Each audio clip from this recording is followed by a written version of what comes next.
Oke, soal berikutnya adalah mendiskusikan mengenai kebutuhan energi nasional per jenis di Indonesia. Jadi ada 3 pertanyaan. Yang pertama, jenis energi yang mendominasi di Indonesia.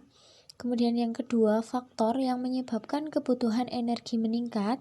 Yang ketiga, alasan pada tahun 2050 kebutuhan listrik itu lebih mendominasi dari energi gas.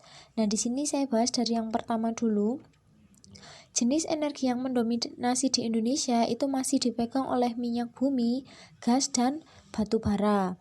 Seperti yang kita tahu, kebanyakan bahan bakar yang kita gunakan itu adalah bahan dasarnya dari minyak bumi, gas, dan juga batu bara.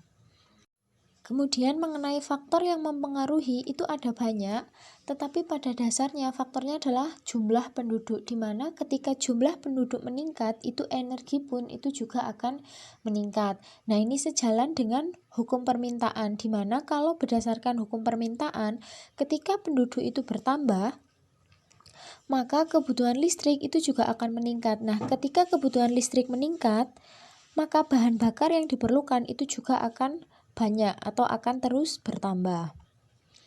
Nah, selanjutnya yang nomor 3, energi listrik akan lebih mendominasi itu karena penggunaan listrik semakin efisien seiring dengan ketersediaan teknologi peralatan listrik.